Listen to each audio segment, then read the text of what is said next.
Salut, donc aujourd'hui je vais te montrer comment tricoter une maille en droit et une maille envers nattée. Je vais te montrer aussi quel point tu peux tricoter avec ces deux mailles.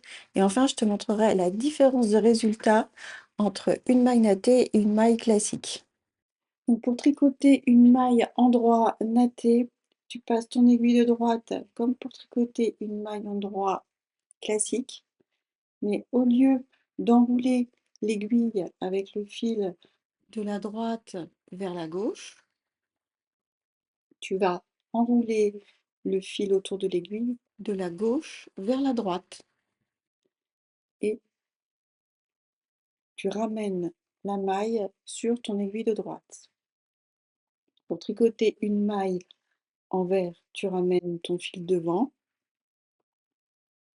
une maille envers nattée, hein. Tu ramènes ton fil devant, tu passes ton aiguille dans la maille comme pour tricoter une maille envers classique, tu enroules ton fil de la gauche vers la droite en passant par en dessous de ton aiguille et tu ramènes ta maille. Donc la maille en droit nattée, on passe l'aiguille comme pour tricoter une maille en droit classique. On enroule le fil en le passant par en dessous de l'aiguille de droite.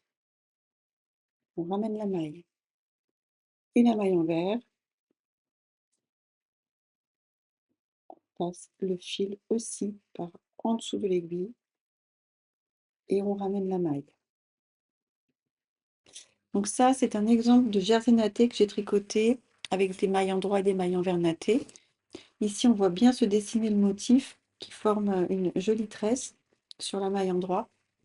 Super jolie. Et donc, pour tricoter le jersey natté, il faut tricoter un rang de mailles en droit natté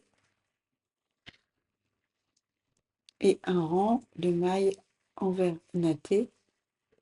Ça, c'est quand on tricote à plat. Petit conseil que je pourrais donner quand on tricote du jersey natté, c'est de ne pas trop serrer les mailles.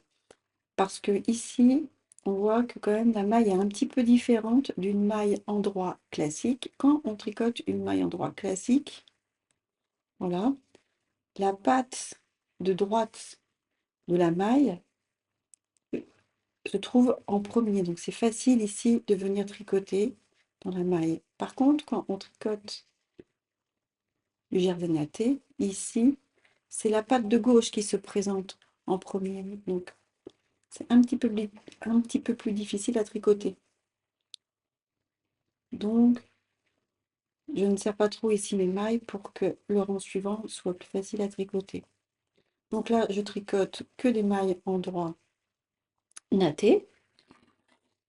Et sur l'envers, il faudra tricoter que des mailles envers nattées.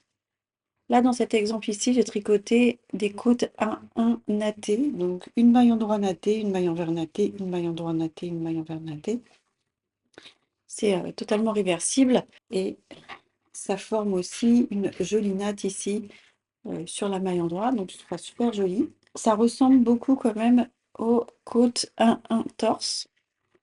Donc là, voilà un exemple de côte 1-1 torse. Elles sont un petit peu plus serrées ici. Mais vraiment, ça se ressemble beaucoup. Je dirais que les côtes nattées sont peut-être un petit peu plus faciles à tricoter parce qu'elles se tricotent par le brin avant de la maille. Ici, on va comparer du jersey natté avec du jersey classique. Donc si on prend le jersey classique, ici, on voit bien les deux brins de la maille. Ça forme un V. Elles sont bien alignées l'une face à l'autre.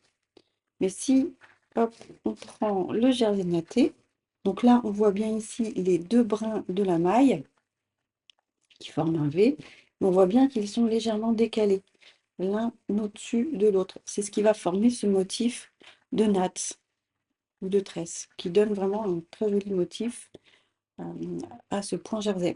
Ça va être sûrement un des points que je vais utiliser pour mes prochaines créations. Et n'hésite pas à me dire en commentaire si tu trouves ce point facile ou un peu plus difficile que les autres.